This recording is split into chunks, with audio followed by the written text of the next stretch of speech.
Greetings. I'm the Honorable Lord Lawrence Akoyan, and this evening I'm going to explain some of the basic tools that we use for leather work in the Middle Ages. Alright, so y'all come on and join me today. Okay, with our tools for the medieval ages or the Middle Ages, whichever you want to call it, we're kind of limited on what we know for a fact they used, because both the leather and most of the tools that was used with our leather working at that time period is what we call organics. It's stuff that as you put it in the ground, well, Mother Nature takes it back. But we do know certain things they used then that we still use today. Okay, so I'm going to give you a quick overview, then I'm going to show you some of the modern equivalents of these tools, and then we're going to go from there with some other tools and some other aspects with working with leather in the Middle Ages, especially as we get to the later aspect and the tools that were probably used at that point. All right, so first off, what are you going to do? You got to cut the leather. Okay, we understand they had knives. We've had knives going all the way back to prehistoric times. Now, I've got a small knife here that I use, and that's my modern equivalent of it. We know that they used some type of an awl to mark their leather and also to poke holes through the leather. We know they had to have some kind of a hammer. You had to have something that you could use to actually measure the leather, okay?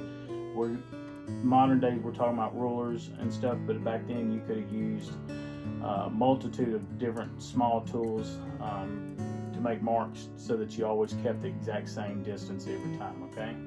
They had to have needles, they had to have threads, and with veg tan leather, which is leather that has been preserved using vegetable tannins from like acorns and oak bark and things of that nature, allow for impressions to be left in the leather. And so in order to do the impressions in the leather, we have to have water. Okay, to seal your edges, you're going to have things like beeswax and things like that, because it is an organic material. If you leave the edges unfinished, water will seep in on the edges, and eventually what you have will not be worth using. Okay, so let's get closer to this. Let's show you some of the modern equivalents, and we'll go from there. All right. Okay, the first thing we're going to talk about is your tools used for cutting your leather. Now, we understand they had just a knife to both cut the leather, but also to cut the leather partly way for the different aspects that they did with leather, okay? Now, with that being said, you can use a knife. This knife right here has got a great edge. I can cut leather with it, but I can also cut it in deep enough to impress in it, but not all the way through if I want to. This is what they would have used. However, in modern terms, this is a razor blade knife. It takes scalpels like you use in surgery. Allows me to cut through leather so much easier so that I can get my pattern cut out. And then this is what's called a swivel knife. That's the reason it's called a swivel knife, is because where you hold it in your hand, when you put it on the leather,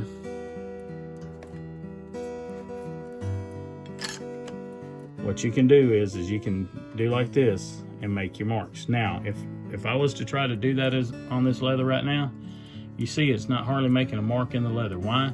This leather's dry, okay? So something else they would have needed to have is a bowl for water.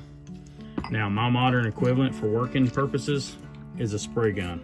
I like to spray my leather with a little bit of water, and that allows me to get the water on there and let it soak in.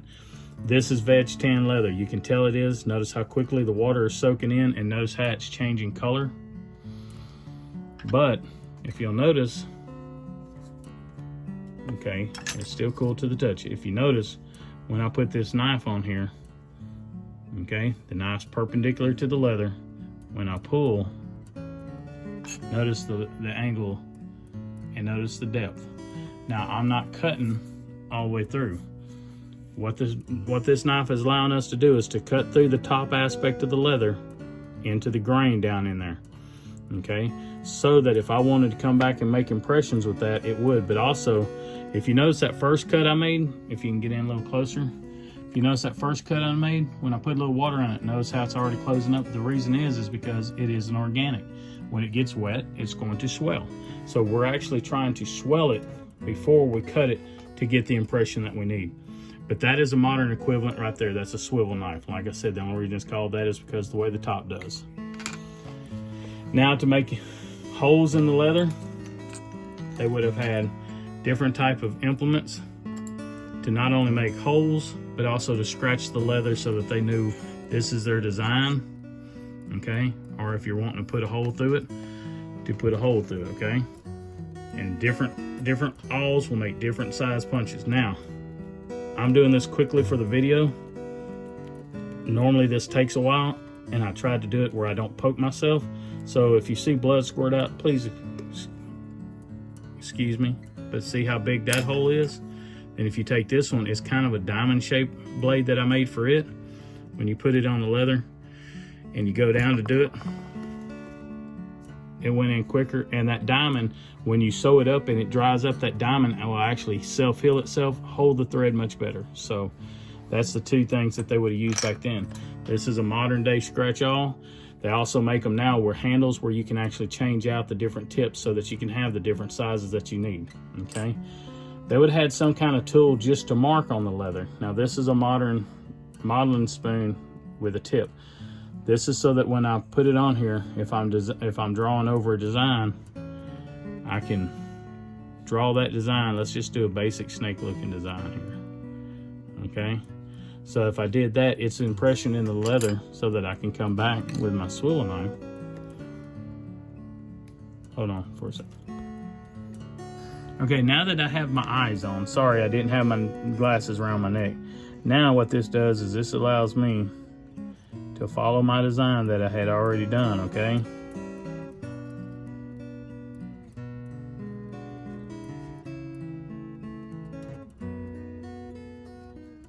And actually carve it into the leather. So now it's carved. I went over the design that I made with the modeling spoon, all right? Making different things like books and stuff here, you're going to need to decrease the leather inside and then wet it and actually fold it. Well, this is a creaser. This is a folder for when I get ready. I make a mark down through there. After it's wet, I fold it, I get it modeled, and I let it dry. So they would have needed something to fold the leather with. This just happens to be my leather folder that I use, okay? Now, you are also gonna need, like I said, something to cut the leather, trim the leather off, especially if you're working in actual hair-on products. Pair of scissors. This is a modern equivalent. We know the type of scissors that they had back then. Other than your finger placements, they really haven't changed in several thousands of years. Also, you would have needed some type of a way to take the edges down. Now, see all the both the Puma stone and the actual leather grain coming off on that. This allows you to take an edge down, okay? Now, modern equivalents is that is tools such as this that you put on the edge at an angle and you press. When I do, nice little sliver, and you see how quickly that is to round that leather over as compared to how long it would have took me with a Puma stone. So once again, can be done either way. This is just the modern equivalent. Now, another tool that they would have had to have was a hammer. Now, we don't necessarily know if they had rawhide hammers like we have now, but the possibilities of that are pretty good. More than likely, they were wood mauls, the same type of tools they would have used for both their woodworking and their their metalworking. And this is a true maul. This is a hammer, this is a maul. Different way that they're designed is the reason they're called. This is a polyethylene that's actually got weights in the end of it, so it helps me when I'm tooling the leather much better. Modern needles, they would have used like boar hair needles. Now the boar hair needles, basically you bend them, you push it through, you put the thread through the hair, they pull it back through, and that's how that needle was actually used. This, we can actually attach this, whether it be sinew or cotton or linen, we can actually put the actual piece on there and actually tie it onto the needle so that we don't lose it and we can keep sewing much quicker, okay? This is modern sinew. This is actual real sinew. I have some artificial sinew up here. This is basically if you've ever had to do anything with meat, like steaks and stuff. It's the silver aspect of steaks, roasts, and stuff like that on deer and things that they would have been killing naturally. It's right down the backbone is where you get the biggest pieces of sinew that you can get the longest runs out of. After you've done the edge on the one, you want to seal it, like I said, to keep it from absorbing water. And one of the ways that you do that is you rub it down with beeswax. Now, when you rub it down with beeswax, you're kind of heating it up a little bit. And by doing that, you're kind of melting a little bit of the wax in there, okay? Notice how kind of shiny that's got. And if you could actually feel it, you're gonna feel the difference between this roughness and this smooth aspect. What you've just done is you've actually made that to where water won't penetrate the side aspect of that leather. You see where it was coming off here. And like I said, modern way we use a ruler, they would have used a bunch of different things to do it back then. Now, another thing that I use to mark my holes for lacing and stuff, I use different chisels to mark my leather. You take it, you put it up there,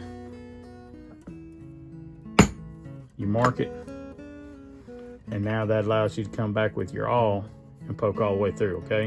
And that way my spacing on my stitching is perfect, okay? Now, we don't know if they had a Middle Ages equivalent of this, but if you look at how symmetrical some of the sewing is, I understand with like my natural hand sewing that I do with and my embroidery that I do, you get to a point where you're pretty good at it. But some of the things that we went in and measured, we could tell that it was almost identical from hole to hole to hole. They would have had something to help them make this thing over and over and over again. Not necessarily in this exact same chisel point here, but it would have been close. Maybe one day we will find it. Now, as you progress, we got away from cutting to actually modeling or stamping, okay? We know with a lot of accident pieces, especially with late Viking going into the First Crusades, that we had stamped. Now, these are stamps here and stamps along the top edge right here, okay? And we had plenty of accident pieces at that. One of the most important ones was a fleur-de-lis stamp. We find that on a lot of things, okay? Geometrical designs, and once again, we don't have proof of this, but extant pieces prove to us that some of the same designs we saw on light metalworking is the exact same size things we see on leatherwork. So we're thinking that the same tools could have possibly, we don't know for a fact, this is still an argument, this is still a discussion, but it's fathomable that if it could be used on metal, why it couldn't be used on leather. So we're gonna just leave that right there. Now, as we go on, we actually start modeling leather. And at first there was not a whole lot done. This is called a beveler. If we can get it in thing. If you notice, it's wider at one end and thinner on the other, okay? I don't know if we can pick that up in there. Can you pick it up a little bit better? Mm-hmm. All right. The reason that it is that way is this is the thick end and this is the thin end. This is called your toe and this is called your heel, just like on your foot. Well, your toe always goes front. So that's basically what you're doing here. You're taking the toe. Remember them edges I put in there a while ago? You're going to put that in there like that.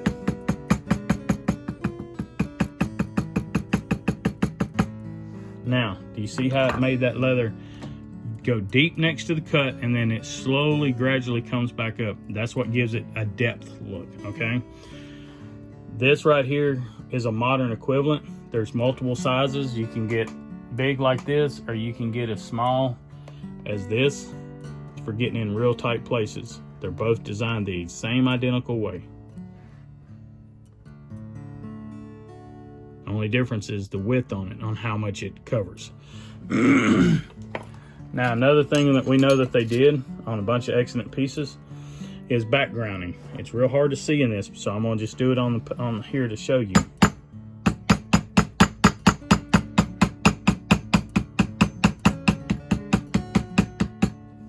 Do you see how it cross hatches it, but it pushes the entire piece of leather down with a small elevation in between it? You got the deep penetration with a small elevation, but it takes all of the leather and sinks it deeper than the surrounding leather. This also gives you depth on top of what you've already done. Last but not least that we know that they use in the later aspects is what we can now call a pear shader. The reason it's called a pear shader, let me put down here, is one, it's pear shaped. You see how it's pear shaped. But two, it's hard to see in the camera, it's dome shaped right through here, and it's dome shaped from the front to the back. So that if I make an impression with it, you notice how it goes in and back out, very smooth. But if I'm wanting to make an impression right along something, to give it a different look than I would have got from the other, now do you see how much more of an area you get with it than you would have with a beveler? That's it. As you can see with some of the excellent pieces, stamping was very, very common. Quad foils started coming in the 11th century with Knut of Denmark and also of northern England. Crosses have always been very prevalent. The bear heads and the floral was cut in, and then I went back and beveled it, basic bevel, just to give it the look that it needed, to pop it off the leather just a little bit. That's basically what the stamp is. The stamp's trying to give you dimension so that it pops off to your eye a little bit more. But that's, as you see with the brass work, you're going to have designs on your brass work. Well, the same tools you could use for that, you can use on here, and that's one of the arguments that's going on in the entire archaeological area, is that some of the later pieces appear to have been tooled with more than just a knife. So that's the reason we're looking into the different tools that we are. All right, I hope that quick overview helps you. If you have any questions, please ask away. If you don't feel like asking in the comments below, PM me. I will answer your questions. I'm here to help anybody out with leatherworking. To give you a background in my mundane life, I have over 30 years of leatherworking experience that I've done. To give you a small excellent piece of what I can do or can't do, that is just some maple leaves that I put on a book for a person, okay? So this isn't something that I just picked up last year and I'm just now trying to do. This is something I've done for 30 plus years, okay? I will continue with this series. We'll get into everything with how to properly prepare the leather all the way through a finished product. And to me, that's where a lot of folks' leatherwork falls short, is in their finished product. The edges make or break a project, and a lot of people don't put enough time or effort into learning proper edge finishing to get their stuff done. So we'll get into that. We're going to continue with this. I hope you appreciate, I hope you enjoyed today's little quick tutorial on getting started in leatherwork. Come back and join me again as we continue on with this journey through leatherwork in the Middle Ages. I appreciate you watching the video. Y'all have a blessed day.